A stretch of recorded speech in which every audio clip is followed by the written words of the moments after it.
老师发现班里有个小女孩的头发一天比一天少，她上课时总是全神贯注，回答问题也非常积极。每天放学后，她都会和科恩老师告别。老师问她的头发为什么会越来越少，而女孩却乐观地解释说 It's just short because of the medicine. Bye. 说完，女孩就跑向了校车，留下科恩在原地愣了很久。女孩的母亲注意到了科恩的异常，她走过来本想解释，但科恩已经从女孩的话中猜到了答案。他理解这位母亲一开始不想说出实情，是不想让女儿被其他同学区别对待。Heather just loves your class. She can't wait to get to school every day. And I'd be grateful if you kept her secret a little longer. I just don't want her to be singled out. Yeah. Is she gonna be okay? 科恩强忍着泪水，微笑着和女孩挥手告别。在接下来的时间里，科恩对女孩更加关爱。尽管无法改变她的命运，但他的关心和支持无疑是女孩和她家庭的一份慰藉。小女孩非常乖巧可爱，总是面带笑容。她告诉科恩，自己唯一的烦恼就是常常看到母亲躲在房间里偷偷哭泣。They try to hide it, but I always see them. 女孩的懂事和成熟让科恩十分同情，但有些痛苦和困扰是作为老师也无法完全解决的。他所能提供的只有倾听、理解和支持，以及在可能的范围内给予女孩更多的快乐和安慰。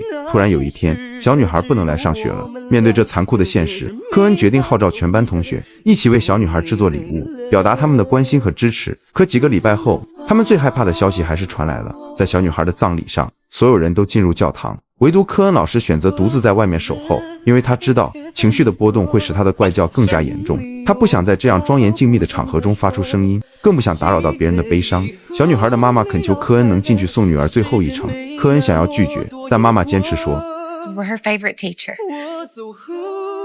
Please don't leave without saying goodbye to her. 尽管有太多的不舍，这是你要的自由，我还给你了。于是这位妈妈挽着科恩走进了教堂，科恩一边流着泪，一边控制不住地发出怪叫。在这种场合，没有一个人会嫌弃他，大家都知道有这样一位好老师，他用自己生命中最灿烂的阳光去温暖了小女孩最后的人生。所以当我们照耀别人的时候，那溢出的光也能为周围的人送去能量。对于我们自己来说，当然也能感受到光反射回来的温暖。电影叫我第一名是根据真实事件改编而成。影片主人公科恩的原型人物叫布拉德·科恩，他自幼便被妥瑞氏综合症所困扰，在学校他常常成为同学们嘲笑的对象，老师也对他冷眼相待。而作为父亲，不但未能理解儿子的苦楚，还认为他的行为是故意捣乱。 You know what'd be nice? One day without you acting up. One. Wait up, Dad. 甚至在一次情绪失控中，命令他停止那些无法控制的行为。 He said, "Stop it! Stop it!" 科恩的父亲无法接受儿子的病情，最终与他的母亲分道扬镳。每次父亲即将离开时，都让科恩心中涌起无尽的渴望。他多么希望能像弟弟一样投入父亲的怀抱，享受那一丝温暖。尽管这份父爱是勉强得来的，但对科恩而言，这已是莫大的慰藉。父亲离开后，家中只剩下科恩和他的母亲以及弟弟相依为命。母亲始终没有放弃对他的关爱和支持，他带着科恩四处求医，但由于医生的专业知识不足，竟把科恩的病症归咎于父母离婚的影响。母亲不愿接受这样的结论，于是决定亲自到图书馆寻找答案。经过无数个日夜的钻研和探索，终于在厚厚的医学文献中找到了与儿子症状相匹配的疾病。母亲立刻让科恩阅读书上的资料，科恩这才恍然大悟，原来自己患有妥瑞氏症。母亲随即去找医生确认，医生虽然承认了自己的误诊，但也带来了一个令人绝望的消息：目前妥瑞氏症仍然没有治疗方法。听到这个消息，母亲感到极度崩溃，她多么希望儿子能够过上正常的生活。在这个艰难的时刻，科恩迅速上前安慰母亲。It's okay, Mom. I'll get through this, all right? 看到儿子如此懂事，母亲心痛地将他紧紧抱在怀里，泪水在眼眶中打转。尽管知道目前没有治疗妥瑞氏症的方法，但母亲从未放弃寻找可能的解决方案。在寻求治愈的旅途中，母亲带着科恩踏入了妥瑞氏症患者的互助中心，希望在同病相怜的人群中寻找一丝慰藉。那里的患者们表现出各种各样的症状，有的人会抽搐，有的人会缩脖子，还有的人会不自主的后仰。母亲原本希望科恩能从他们那里学到一些东西，却发现这些患者聚集在一起并没有互相帮助，而是在抱怨命运的不公。他们因为不被公共场合接受而充满了怨气，没有人尝试去改变现状。科恩内心并不想走他们的老路。母亲目睹这一切后，心中涌起一股冲动，她立刻带着科恩离开了那个充满负能量的地方，并向科恩道歉。I'm really so sorry that I brought you there, honey. Let's just forget this. I don't want to forget this, Paul. These people let Tourette's win. I'm never gonna do that.年仅12岁的他就已经懂得了不抱怨、不向命运低头的重要性。即使运气不佳，他也要与厄运抗争。但妥瑞氏症的阴影却使科恩十分讨厌读书，因为别人一节课就能学会的东西，他需要花更多的时间来集中注意力学习。尽管他竭尽全力控制自己的症状，偶尔还是会发出不寻常的声音，这导致同学们嘲笑他，老师也严厉地批评他，甚至将他叫上讲台，大声斥责。I know you think you're the class clown, but I've had it with you. 而科恩只能无助地解释自己无法控制这些行为，但是缺乏理解的老师却坚持认为他是故意捣乱，并强迫他向全班同学道歉。And your clowning makes it impossible. Sorry. Don't apologize to me. Apologize to them. Eyes up here, everyone. Sit up straight, please. Brad has something to say to you. I'm sorry. That you can't study because of me. 科恩已经习惯了这种道歉，也习惯了面对那些面目可憎的老师，每次他都必须承诺不再发出怪声，才能被允许回到座位上继续上课。然而即使他刚回到座位，还是无法控制地发出了声音。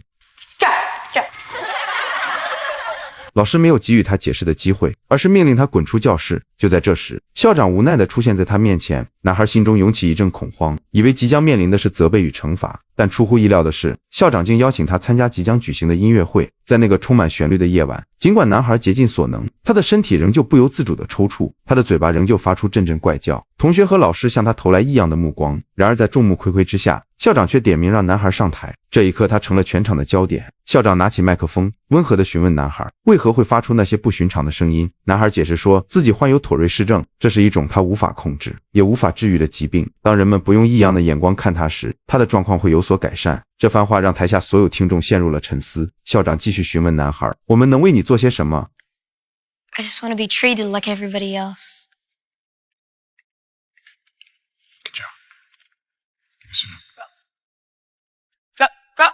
当男孩回到自己的座位，那紧张的情绪再次发出了怪叫，但这一次没有人嘲笑他，反而观众席爆发出热烈的掌声。这是他第一次感受到被平等对待。校长简单而有力的几句话，不仅改变了他的人生轨迹，也治愈了他的心灵。这就是教育的力量所在。也正是从这天起，男孩开始梦想成为一名教师，他想把校长给予他的一缕阳光继续传递下去。那些艰难险阻横亘在前，恰似顽石妄图阻挡水流。那前方的道路荆棘密布，可坚韧的步伐依旧砥砺前行。经过10多年的努力学习，科恩终于以出色的成绩获得了从业资格证书。然而作为一个经常会发出怪声的教师，却面临着巨大的挑战。成年人的成见往往比孩子们更难改变。尽管科恩在大学中成绩优异，但每当他发出怪声时，面试官的表情就会立刻变得僵硬，然后急匆匆地结束面试。尽管如此，科恩的脸上总是挂着阳光般的笑容。这些困难并没有削弱他成为一名教师的热情。在接下来的面试中，无论他提出的教育理念多么新颖，总是礼貌地遭到拒绝。有的校长毫不避讳地质问他，带着这样的病症，为何还要追求教师职业，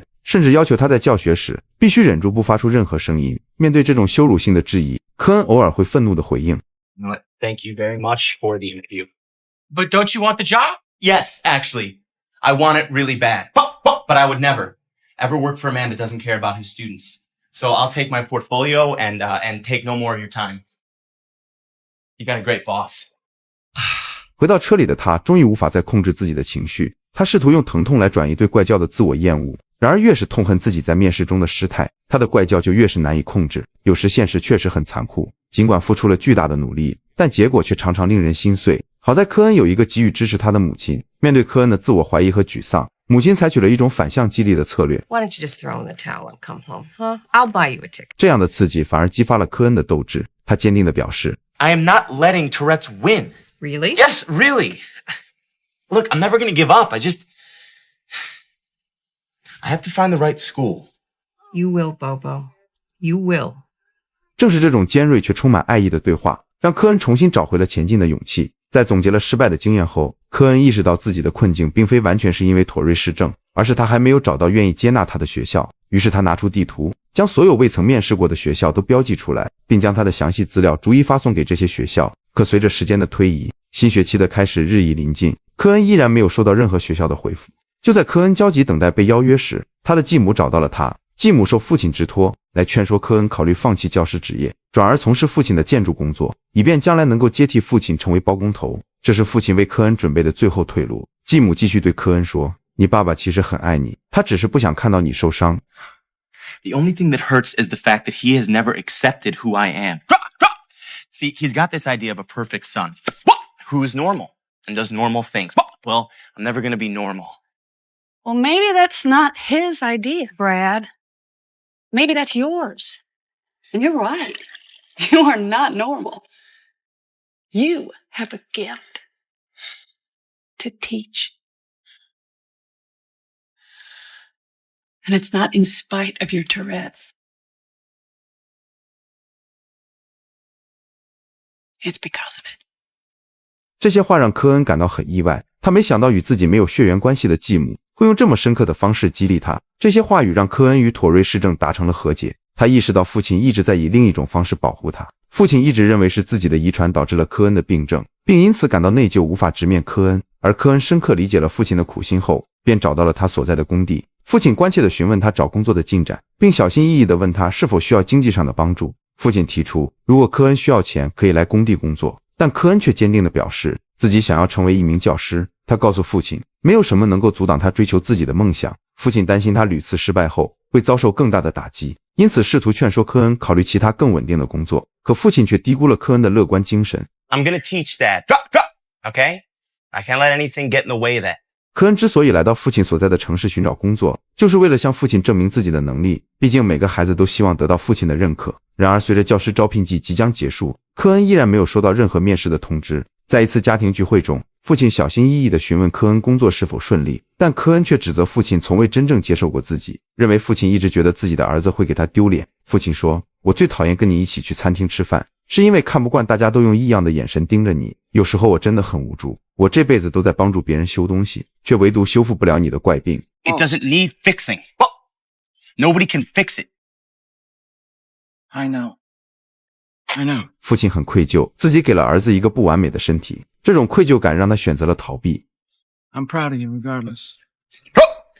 在新学期即将开始的前几天，科恩终于收到了一份来自名为山景小学的面试邀请。两位校长热情地接待了科恩。校长好奇地询问，为什么这位与众不同的科恩如此渴望成为一名教师？科恩真诚地回答说，曾经有一位校长为他指明了方向，驱散了他心中的迷雾，因此他也想成为一个能够启发他人的教育者，用阳光般的温暖去影响更多的孩子。科恩详细阐述了自己坚持到底的教育理念，并坦诚地谈到了自己的妥瑞氏症。他的回答流畅，逻辑清晰。经过深思熟虑，两位校长最终只与科恩签订了1年合同。这意味着他需要在接下来的1年里，通过自己的实际行动来消除所有人的疑虑，以此来证明自己的价值和能力。由于今年2年级学生数量激增，学校不得不增设了一个新班级，而这个班级的学生都是从其他班级调整过来的。但对科恩来说，这些并不重要，重要的是他终于得到了这样一个宝贵的机会。当他看到属于自己的教室时，激动得几乎说不出话来。长久以来的梦想终于变成了现实，所有曾经的努力和汗水在这一刻都转化为了成功的光芒。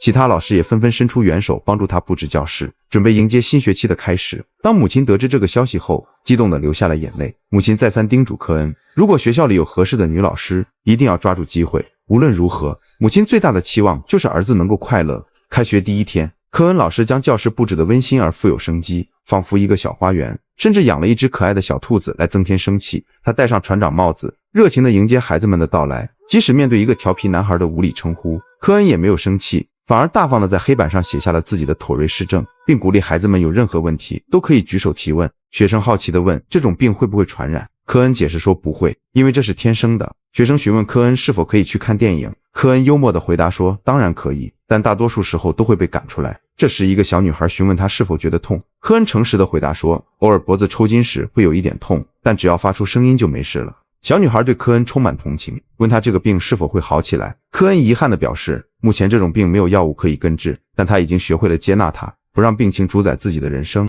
学生们继续提出许多问题，科恩都耐心地一一作答。I can do anything that anybody else can do, except there is one thing that Mr. Cohen can never do. What is it? No, I just can't. Yeah, tell us. Tell us. Yeah, tell us. Mr. Cohen can never play hide and go seek.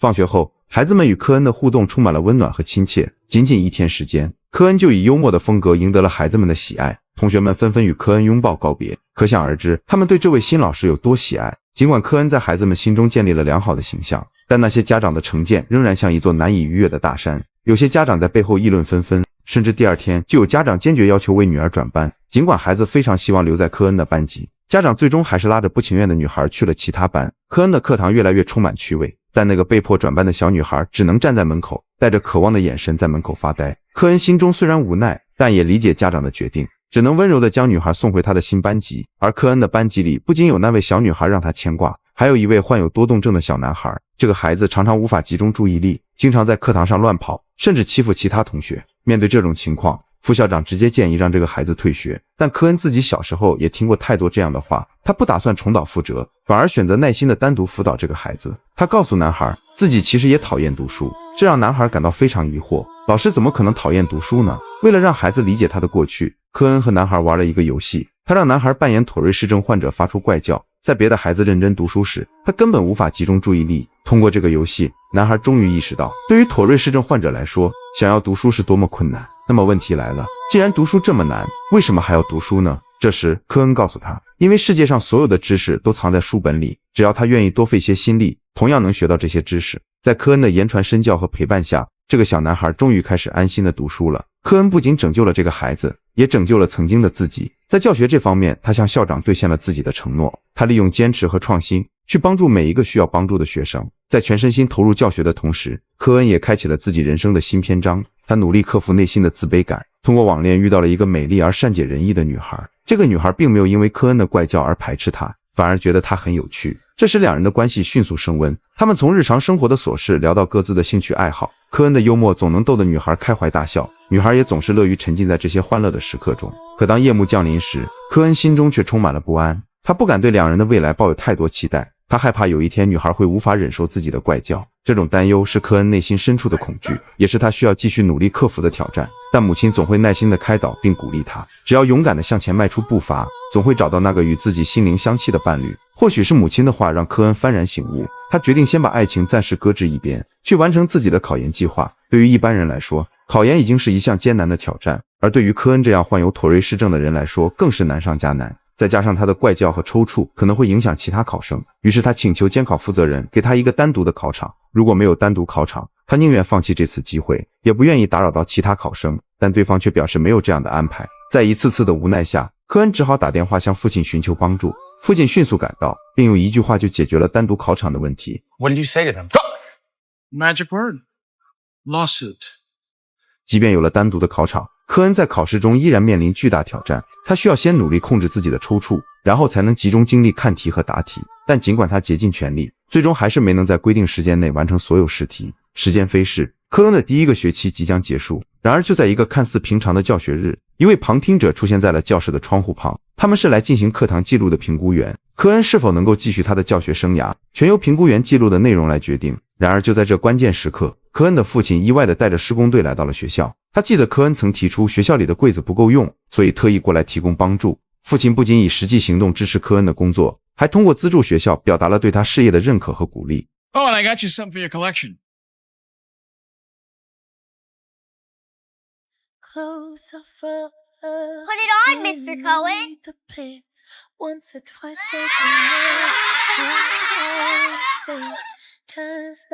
A hard hat for an extremely hard head. Hey class, that's my dad. 这一刻，科恩深刻地感受到了父亲对他的认可，同时也为能有这样一位支持自己的父亲而感到自豪。当你一开始努力的时候，可能会遇到重重困难，但当你经历完风雨时，你会发现照在身上的彩虹是多么耀眼。几天后，校长在全体教职工面前宣布了一个惊人的消息：科恩老师被评为了乔治亚州的年度最佳教师。这个消息让孩子们兴奋不已，他们真心为老师感到高兴。在颁奖典礼的当晚，科恩的女友细心地帮他整理仪表，并安慰他不要紧张。可当科恩上台发表获奖感言时，他还是忍不住发出了怪叫。这一次没有人嘲笑他，甚至一直对科恩持怀疑态度的父亲也在台下微笑着给予他鼓励。尽管面临挑战和困难，但坚持和努力可以赢得尊重和成功。科恩的经历鼓励着每个人，无论遇到什么困难，都不应放弃追求自己的梦想和目标。他不仅在颁奖典礼上表达了对每一个人的感激之情，还特别感谢伴随他一生的妥瑞氏症。当他开始谈论自己从妥瑞氏症中学到的东西时，台下的孩子们纷纷举手，争先恐后的回答。颁奖会瞬间变成了科恩的课堂，有的孩子说科恩学会了战胜困难，有的孩子说科恩学会了勇敢面对，还有孩子说科恩学会了坚持到底。这些励志的词汇从孩子们的口中说出，仿佛是科恩那永不放弃的精神在他们身上得到了传承。 Taught me the most valuable lesson that anyone could ever learn. And that is to never let anything stop you from chasing your dream. From working or playing, falling in love. 千万别让任何事阻止你去追求梦想。这句话是科恩向大家传递的教育理念，也是他对孩子们的鼓励。科恩用自己的行动证明了，无论遇到什么困难，都不应放弃追求自己的梦想。后来的科恩不仅完成了自己的硕士学位，还被斯坦福大学教育专业录取，并与女友携手步入了婚姻的殿堂。梦想似璀璨星辰，纵有妥瑞氏症的阴霾遮蔽，也未曾放弃追逐教育梦想的那片熠熠星空。家人的包容，朋友的鼓励，同事的理解，这些爱的点点滴滴，如同丝丝缕缕的微风，轻拂过男主的生命之途，又如温暖的炉火，驱散生活的寒意，让他得以在这爱的环绕中轻盈起舞。爱的力量能为人生的旅程添上最绚丽的色彩，编织出一幅满是温情与希望的锦绣图卷。那些异样目光与嘲讽如同荆棘刺痛身心，可他却将之化为独特的节奏，踩着挫折的鼓点，舞出别样精彩。那些艰难险阻横亘在前，恰似顽石妄图阻挡水流，可坚持的细流依旧潺潺不息，汇聚成磅礴江河，推动命运之舟前行。那前方的道路荆棘密布，可坚韧的步伐依旧砥砺前行。只有与真实的自己相拥，方能在生命的舞台上展现出最动人的姿态。就像一束自在盛开的花朵，散发着属于自己的芬芳，